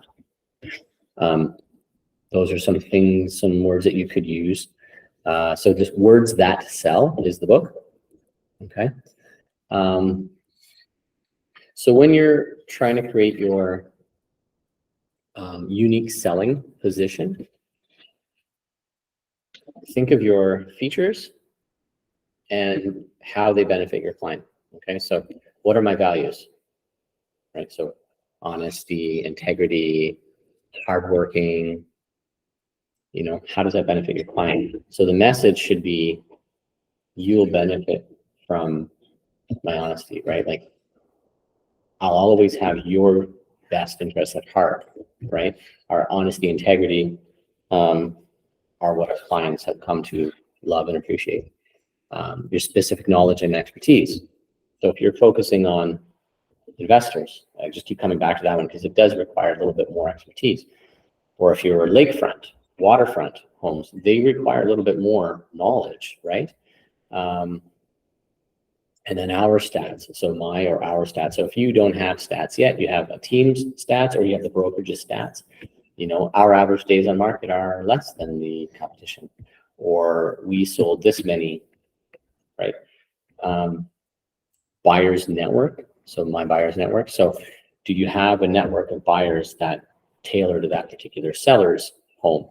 And then our office, team, market center. So how does that, how can you talk about our office, your team, or your market center in a way that relates to your seller and benefits your seller or your buyer, right? So how does all of this benefit them, right? So we're a cooperative environment, right? Where we work in cooperation to help each other find buyers for each other's listings. And like, that's helpful, especially if you're working for a seller. And we're always letting each other know about new properties before they hit the market that might fit for one of our other agents' buyers. And then our services and our marketing. So how does that benefit them? You know, maybe it's the door knocking around a neighborhood, around a listing. You know, we're going to go knock on 400 extra doors when we take your listing, like when your listing goes live. We're going to promote the open house. We're not just putting it up on the MLS and hoping people pop up. We're going to go out to the neighborhood, invite them and everyone they know. So it's a busy open house. And when a prospective buyer does come in, they see one or two other people in there and they think, good grief, I better make an offer on this because it's going to go, Okay, working your farm. This is the time versus money. I think we're going to get into a myth here. Yeah, I don't have money to lead generate. Well, it doesn't have to cost money. I think we've already talked about that. Oh my God. Give me a second here. What happens if they find something in my inspection? Did you hear about the inspection yet? Hello, Guy speaking. Yeah, I'm just teaching a course. What's up?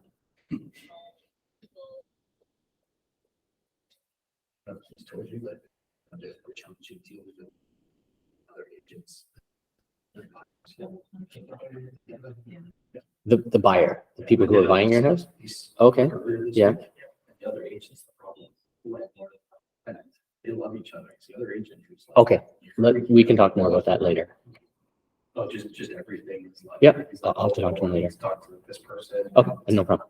Like, you already talked to their supervisor. Yeah, I've been having trouble with that with this lease on like. It's all the agents. Yeah, and then the listing agents down in Markhouse, they're up there, so they can't drive down there, so they're e-transferring it. They're e-transferring, but they have to live in a 3,000, so they did the 3,000 yesterday, at like And 8 AM this morning. Where's the other money? 9:30, he was calling me like, that was stepping out. Yeah. I say to them, I'm sure you've told her too, the other agents is the biggest thing to deal with, not the buyers or the. Oh, sellers. in this case, it's my seller. Like my kids recognize his name. They see it on the phone. Yeah.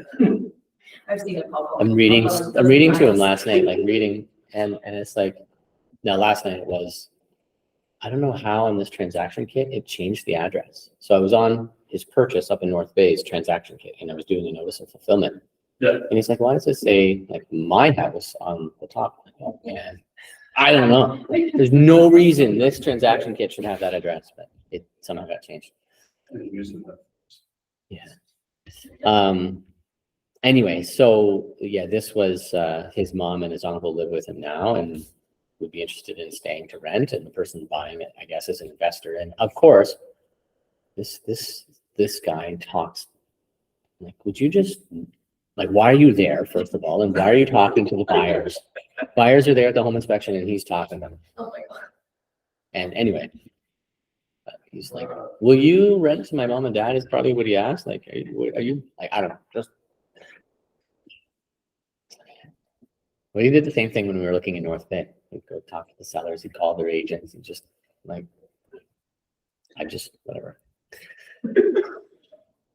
Okay, so lead generation is about making smart investments, not about spending money. So when developing your farm, you'll be investing in your time, you're investing your time. And this time well spent.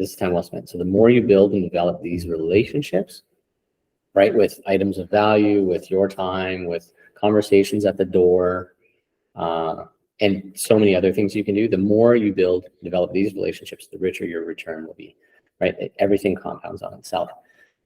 Some other really interesting things that you can do in a farm area, it's a demographic area, is let's say a spring cleanup, or decluttering, right? Which is often like in a spring cleanup. So you could rent a bin, get a 40-yard bin, park it at your house, and a door knocking or a message goes out. Hey, if you've got stuff that you don't need, you want it, like it's garbage and you want someone to dump it, that's easy. You do that. You get like a shred north, like they come with a big shredding. Hey, whatever, just after tax time or just before tax time, it's like shredding season. So you can have a community shredding, right? At a community, at the school, at the park, whatever. You're going to organize like a fun family day. So many different things that you can do in a particular community.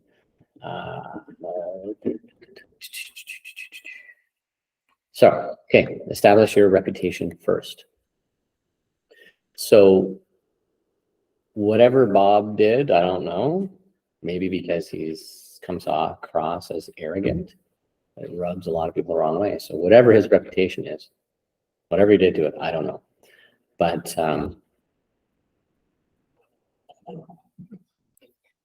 he messed it up. And so who you are, how you respect people, how you treat others, that's very important. When you do get business, especially in your farm, treat them like gold. pull out all the stops, right? Because you want them to like sing from the hills about you and sing your praises.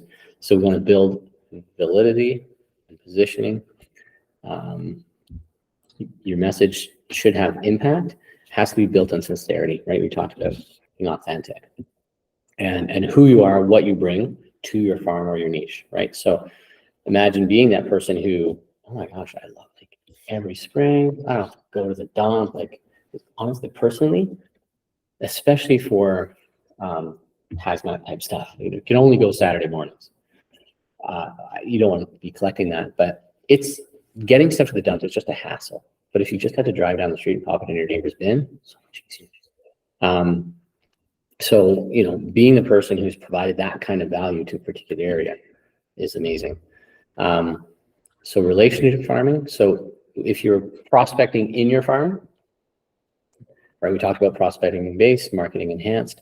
So that's where you're doing the door knocking, you're cold calling, you're at open houses, right? Because that's people are coming in from your farm as well to the open houses.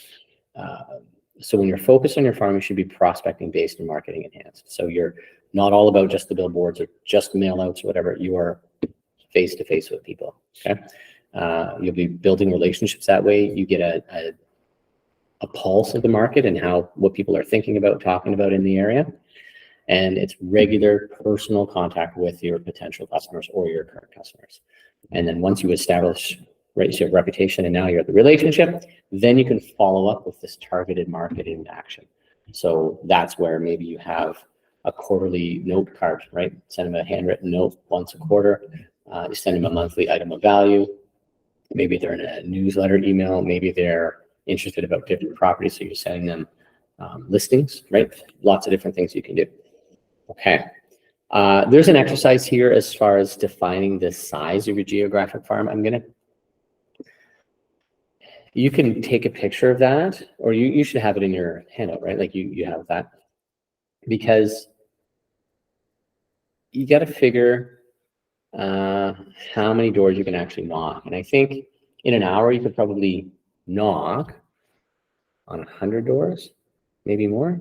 Maybe less. I would say less. Less? Depends on how many are opening the door. Yeah. I get about 20 to 25% door open. Okay. And I stand there for 10 seconds at each door. If they don't answer. Yeah. If they don't answer, Yeah. typically I'm able to do about 200 in about 3 to 3.5 hours. Okay. Yeah. So whatever. Yeah. I think it's about 1 minute. It was going slow last week too. Yeah. My ankle. Could have walked out though. I was like a legit. But yeah, so you're 50 to 75 in an hour, 50 tops. No, it's been a while since I've actually counted. How many did we do? We definitely did more. I think we did more than 50. We were only out for not quite 2 hours. It was just under 2 hours. Yeah. And Did I go through a whole stack? I think we had like a couple left. I think we did go through like a whole stack. Okay, I'll have to double check in my car. So what Vincent Boncar does is when he gets his door knockers printed, he knows that they come in bundles. And so you have the bundle wrapped in a piece of paper. You know, say there's 50 there, you write down 50.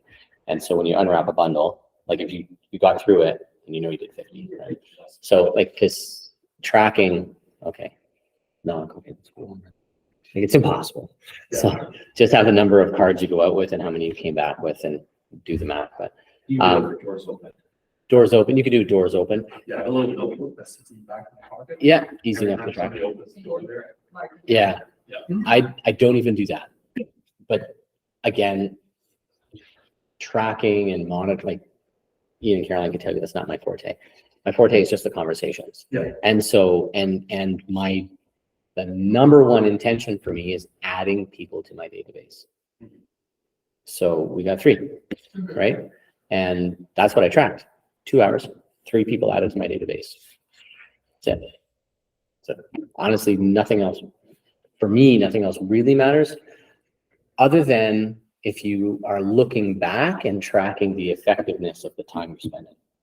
So if it's like, okay, I spent however many hours, however many days, I knock on these many doors, and either I'm really terrible at it and I'm not getting anybody added to my database, and I need to change what I'm doing, my messaging, the area, whatever, so not research, but just reflection on what you're doing and the effectiveness of it. So tracking the doors knocked, the doors answered, that's important to say, okay, well, to get 3 people to my database, I need to knock on this many doors and I need to get this many answered. That's important. Anyway, so I think this is saying 3 minutes per door. So 1,000 homes, if you use that as an example, divided by 26 weeks, only working half a year, okay? 39 homes you will visit in person per week, going every other week. 39 homes times 3 minutes equals 117 minutes or 2 hours if you're going door to door every other week. Putting myself in opportunities, right? Going door to door every other week. So it says 117 minutes. It's 2 hours every other week. That doesn't seem like very much. 1,000 homes, 26 weeks. That's if your farm is 1,000 homes. So if you think about it, like, okay, like that's if you have 1,000 home farm and you're going to go door knock on every 2 weeks. So 2 hours every 2 weeks in a particular farm. It might be a bit of overkill, hard to say. I feel like it would be overkill. Now, if you went a different time of day, you get different people opening the doors. But supplementing with leaflets would be better. Supplement, yeah, like, And you did leaflets every other week and then door knocked even every 2 months. yeah, I think if 6 you, times a year, it's still, yeah. I don't know. Well, and you get to a point where you have, remember we talked about the number of haven't met versus the number of met. You get to a certain point where it's like you've met everyone. They've all answered the door. They finally answered the door because they're not working, because they're homesick, whatever, but they answered the door now, they met you. So you might need to expand the area, right? Plus, what do you do with the other, that's 2 hours, it's 1 day out of 14. What do you do with, not 14, 10? What do you do with the other 9 days, right? So that's maybe you're door knocking, not particularly for your farm, but you're door knocking somewhere else. So, okay. Look smarter, come from contribution. And that's where a lot of this stuff is okay, this is a case study. The term bird dog, it's someone, dog goes into the bush and scares the birds out and you shoot them. So this is somebody, bird dogging is actually something we're not allowed to necessarily do. And that's having somebody who I think we pay to go find the, like, you gotta be careful with bird dogging, but core advocates who refer business to you, people who find those potential buyers and sellers. So neighborhood advocates who are in your farm. Maybe there's a local restaurant in your farm and you frequent their business and you bring people to their restaurant and you go there for your meetings and have coffee and lunch with clients there to support their business and recommend it to others. How much is that restaurant owner or the servers in that restaurant going to recommend you? Right. So think of that. And that's coming from contribution as well. You're contributing to their business. You're contributing great info to your clients or items of value, real estate information, and lots of different things you can do. Next should be, I think you could create a neighborhood directory. So, maybe their business isn't in the area, but maybe they live in the area and are a business owner. So you can create a neighborhood directory and organize a yard sale. That was another thing for the neighborhood. Neighborhood website. So we have one that's called the East Enders. It's on Facebook. So it's just a Facebook group for the East End, or Ward 1 really. And so there's tons of different things that happen. People post coyote sightings and weird stuff. Neighborhood Facebook group, there you go, social media group. So tons of things that are low cost or no cost giveaways. And you could brainstorm a ton of different things. You can go to the dollar store and not chiclets, but yeah, anyway, like you could just pick up a dollar treat of some kind and given away. Ian talks about, having done little pumpkins with a little message, like those little note cards. You can Google pop by gift cards and come up with tons of different ideas. Smile cookies is a good one. Smile cookies. Sure. Yeah. The smile cookies from Tim Hortons. Yeah. Those ones are super easy because you can pick them up. Yeah. Right Yeah. as you're going. One piece of black and white paper printed with some information is quite inexpensive. So go to the next one. I don't know if it has a chart there. Yeah, it's chart. So Happy Valley resident update. So giving the neighborhood an update, their local market update. So this quarter, previous quarter change, kind of like our BDR stats, but specific to your farm. You can create that for them. We talked about this a little bit as well, like being where your customers are. So what coffee shop do they go to? What restaurant do they go to? Are they walking in the neighborhood? Just go hang out. Go hang out. And walking neighborhood repetition. Join a club, whether it's a gym, a sports club, running club, join some sort of bird watching club. I don't know, whatever it might be.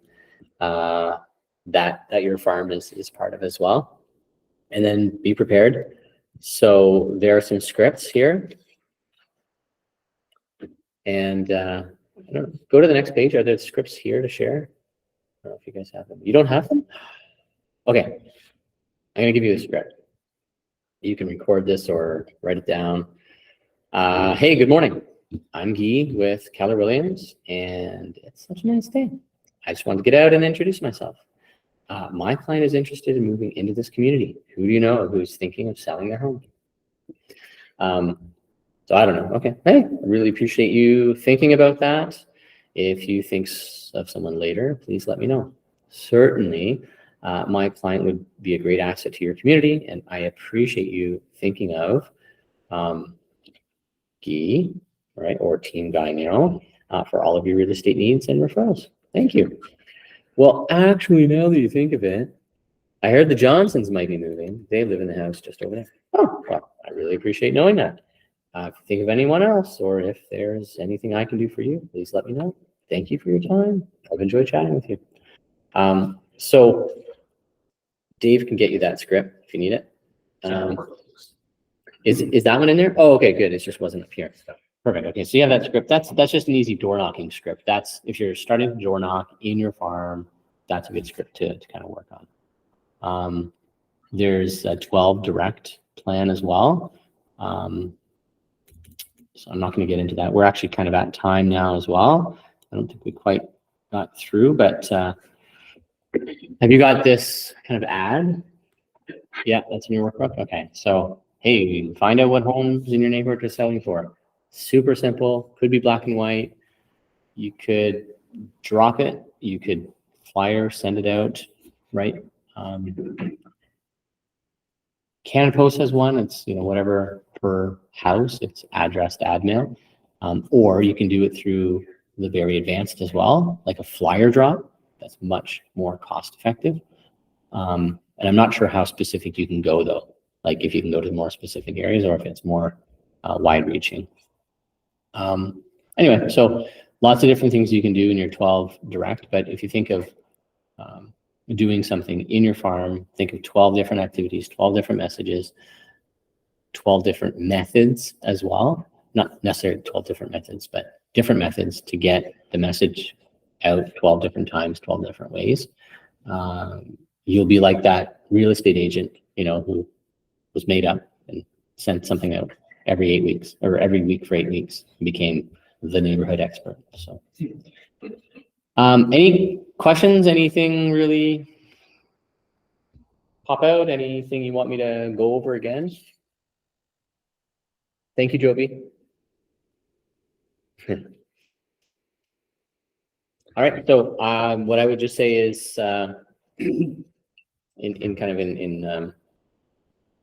wrap it up, but farming is really about building trust and recognition. So you're the trusted local expert and everyone recognizes you. Everyone knows you. When they think of real estate, they think of you. So when you have a listing, market it aggressively.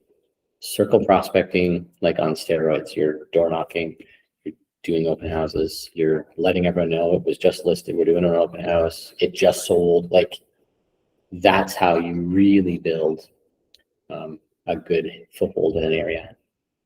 You know, if like I just got a buyer in Giesbrook in North Bay.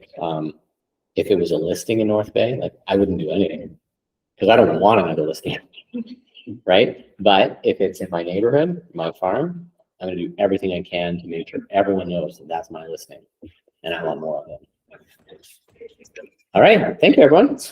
Yeah, thank you, Joby.